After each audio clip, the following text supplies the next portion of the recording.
નમસ્તે, મારું નામ ભીમાણી દ્રષ્ટિ છે. હું બીટી સવાણી કિડની હોસ્પિટલમાંથી આવું છું. આજે આપણે કિડની અને તેના ફેલિયર વિશે જાણીશું. કિડની ફેલ થવાના કારણો. કિડની ફેલ થવાનું સૌથી સામાન્ય કારણ ડાયાબિટીસ, હાઈ બ્લડ પ્રેશર અને કિડની સ્ટોન હોઈ શકે છે.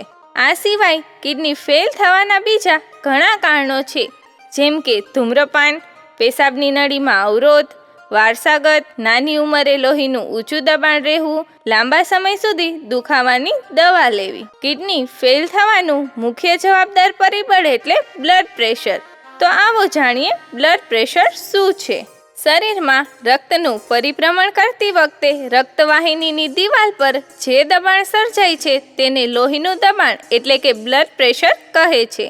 સામાન્ય પુખ્ત વ્યક્તિના હૃદયનું ઉપરનું બ્લડ પ્રેશર એટલે કે સિસ્ટોલિક પ્રેશર 120 મીમી પર HG અને નીચેનું બ્લડ પ્રેશર એટલે કે ડાયસ્ટોલિક પ્રેશર 80 મીમી પર HG હોય છે.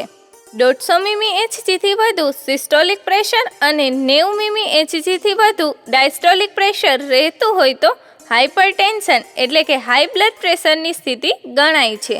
90 મીમી HG થી ઓછું સિસ્ટોલિક પ્રેશર અને 60 મીમી HG થી ઓછું ડાયસ્ટોલિક પ્રેશર રહેતું હોય તો હાઇપોટેન્શન એટલે કે લો બ્લડ પ્રેશરની સ્થિતિ ગણાય છે. બ્લડ પ્રેશરના કારણો આ મુજબ છે. જીવનશૈલી જેમ કે વધુ પડતું મીઠું ખાવું, સેચ્યુરેટેડ ચરબી અને ટ્રાન્સ ચરબીના કારણે, ઊંઘ અને કસરતનો અભાવ, વારસાગત, ચિંતા અને તણાવ. બ્લડ પ્રેશરના લક્ષણો. મોટાભાગના પેશન્ટને કોઈ પણ લક્ષણો હોતા નથી. ગંભીર માથાનો દુખાવો, છાતીમાં દુખાવો, શ્વાસ લેવામાં તકલીફ, નાકમાંથી લોહી નીકળવું. જો આ મુજબના કોઈ પણ લક્ષણો અનુભવાય છે તો તુરંત ડૉક્ટરની સલાહ લેવી. હવે જોઈએ બ્લડ પ્રેશરને કંટ્રોલ કરવા માટે કેવી સાવચેતી રાખવી જોઈએ. સોડિયમનું સેવન ઓછું કરવું એટલે કે વધુ પડતો મીઠાવાળો ખોરાક ઓછો ખાવો.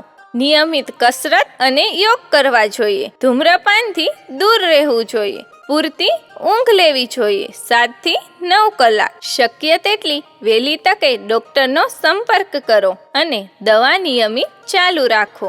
બ્લડ પ્રેશર કિડનીને કેવી રીતે અસર કરે છે? વધુ પડતું બ્લડ પ્રેશર કંટ્રોલની બહાર રહેવાથી કિડનીની નસોને નુકસાન પહોંચાડે, ફિલ્ટર કરવાની ક્ષમતા ઘટાડે છે તથા પ્રોટીન યુરિનમાં લીક કરે છે. પરિણામે આ લાંબા સમયે કિડની ફેલિયરમાં પરિણમે છે.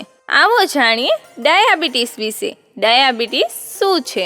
ખોરાકમાં રહેલ સુગરમાં ગ્લુકોઝ હોય છે, જે શરીરમાં શક્તિ આપે છે. સુગરમાં રહેલ ગ્લુકોઝનું પાચન ઇન્સ્યુલિન કરે છે. જ્યારે ખોરાકમાં ખૂબ વધુ પ્રમાણમાં સુગર લેવામાં આવે છે ત્યારે આ ક્રિયામાં અડચણ આવે છે, જેથી આપણા શરીરના કોષોમાં રહેલું ઇન્સ્યુલિન ખોરાકની બધી જ સુગરનું પાચન કરી શકતું નથી, જેથી ડાયાબિટીસ થવાની શક્યતા રહે છે.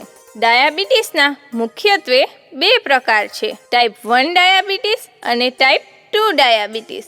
ટાઈપ 1 ડાયાબિટીસ સ્વાદુપિંડના પ્રોબ્લેમથી ઇન્સ્યુલિન શરીરમાં બનતું જ નથી. આથી નાની ઉંમરે ડાયાબિટીસ થાય છે અને આવા દર્દીઓને સારવારમાં ઇન્સ્યુલિન જ આપવું પડે છે, એટલે તેને ઇન્સ્યુલિન ડિપેન્ડન્ટ ડાયાબિટીસ મલાઇટસ પણ કહે છે. Type 2 diabetes. આ પ્રકારના રોગમાં દર્દીના શરીરમાં સ્વાદુપિંડ ઇન્સ્યુલિન બનાવે છે, પરંતુ શરીરના બીજા કોષોમાં તેની અસર ઓછી થાય છે.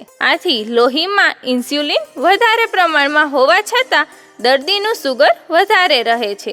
આ રોગની સારવાર માટે દવાઓ અને ઇન્સ્યુલિન બંને ઉપયોગી છે.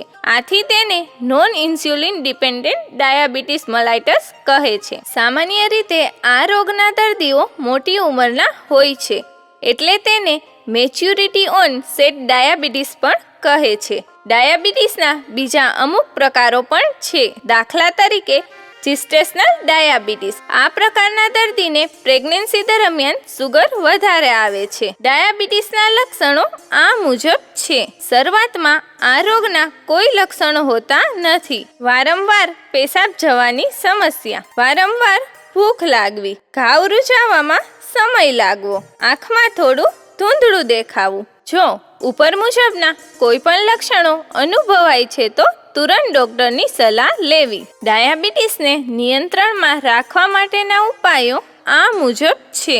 નિયમિત કસરત કરવી, જમવામાં સુગરનું પ્રમાણ ઓછું રાખવું, ડાયાબિટીસની દવા નિયમિત સમયસર ચાલુ રાખવી, જરૂર હોય તો ઇન્સ્યુલિનના ઇન્જેક્શન લેવા. ડાયાબિટીસ કિડનીને કેવી અસર કરે છે? જ્યારે શરીરમાં ડાયાબિટીસ કંટ્રોલ બહાર રહે છે તેના કારણે કિડનીમાં રહેલી નસોને નુકસાની થાય છે અને પ્રોટીન લીક થવા લાગે છે, જે લાંબા સમયે કિડની ફેલિયરમાં પરિણમે છે. આવો જાણીએ કેવી રીતે પથરીને કારણે કિડની ફેલિયર થઈ શકે. પથરી શું છે? પથરી એ ખનિજ અને મીઠાનો સંગ્રહ છે જે કિડનીમાં જામતો જાય છે. સામાન્ય રીતે કેલ્શિયમ, યુરિક એસિડ અથવા ઓક્ઝોલેટમાંથી બને છે. પથરી કિડની પર કેવી અસર કરે છે? મૂત્રનળી અવરોધે છે, ઇન્ફેક્શન, કિડનીના કોષોને નુકસાન, બ્લડ પ્રેશરમાં ફેરફાર થઈ શકે.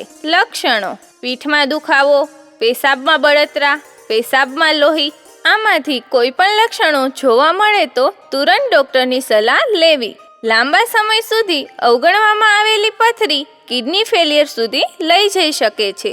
પથરી થતી અટકાવવા માટે 2 થી 3 લીટર રોજનું પાણી પીવું જરૂરી છે.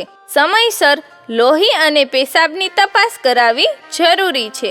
વધુ માહિતી માટે સંપર્ક કરો 9316483674. આભાર.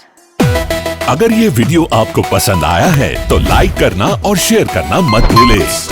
सब्सक्राइब करें गुड स्टार के YouTube चैनल और Facebook पेज को। ऐसे ही लेटेस्ट वीडियो पाने के लिए बेल आइकन पर क्लिक करना मत भूलें।